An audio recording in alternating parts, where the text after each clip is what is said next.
Bonjour amis photographes, bienvenue sur la chaîne La Pause Benoît. Aujourd'hui, nous allons voir un boîtier argentique, le Nikon FM. C'est un appareil qui a été construit fin des années 70. Sa production s'est terminée en 2006 et il y a eu plusieurs déclinaisons du boîtier. Mais à l'origine, c'est un boîtier qui est complètement manuel. À l'intérieur, on doit mettre une pellicule photographique. On peut faire des photos en noir et blanc, en couleur. On va voir maintenant l'aspect des fonctionnalités du boîtier. Sur le boîtier, présentement, j'ai un objectif 50 mm à ouverture 1.8. Alors, on vient régler tout manuellement, l'ouverture ainsi que la mise au point. Et puis, lorsqu'on regarde dans le viseur de l'appareil, on voit les fonctionnalités de l'ouverture ainsi que la vitesse. Et on a un petit posemètre qui nous indique si on est surexposé ou sous-exposé dans le côté droit du viseur. Puis on a, si on veut, la mire. C'est un microprisme en fait. Puis au niveau du viseur, c'est comme divisé en deux parties. Puis lorsqu'on fait la mise au point, bien, ces deux parties, lorsque la mise au point est correcte, bien, les deux parties viennent vraiment avec une image nette. Au devant du boîtier, on a le levier d'armement du retardateur lorsqu'on va faire, par exemple, un autoportrait. On a juste à actionner la petite manette ici.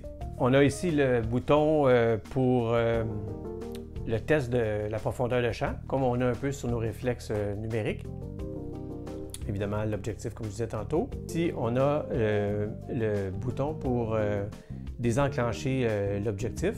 On a ici la prise synchro flash. Si on regarde sur le dessus du boîtier maintenant, alors on a ici le dispositif de rebobinage ainsi que le dispositif d'ouverture du dos.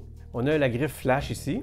On a la couronne ici qui vient régler la vitesse de l'appareil. Alors, ça va de 1 seconde à 1 millième de seconde. Puis, on a aussi le mode bulb. Puis, on vient régler la sensibilité du film ici. Contrairement aux appareils numériques où on peut régler les ISO, ici, on est tributaire ni plus ni moins de la pellicule qu'on achète. Puis c'est la pellicule qui détermine la sensibilité du film. Ici, on a le déclencheur pour prendre nos photos. On a un petit cadran ici qui nous indique à quelle pose que nous sommes rendus. À l'époque, il me semble qu'on avait des 12 poses, 24 poses et puis 36 poses. Et puis, on a ici le levier d'armement pour faire avancer le film lorsque notre pose est faite. Cet appareil-là, pour alimenter le posemètre interne, il y a une petite batterie qu'on vient ici, il y a un logement là, au dos ici qu'on vient positionner ici. On a le pas de vis pour mettre sur un trépied, comme les appareils numériques. Pour voir mettre en action le posemètre à l'intérieur, lorsque le levier est fermé ici, on ne peut pas faire de lecture. On a juste à déclencher ici comme ça, puis là, à ce moment-là, les LED à l'intérieur s'activent. Pour mettre un film à l'intérieur, il y a une seule façon de procéder. On a le dispositif de rebobinage ici, et puis le dispositif d'ouverture du dos.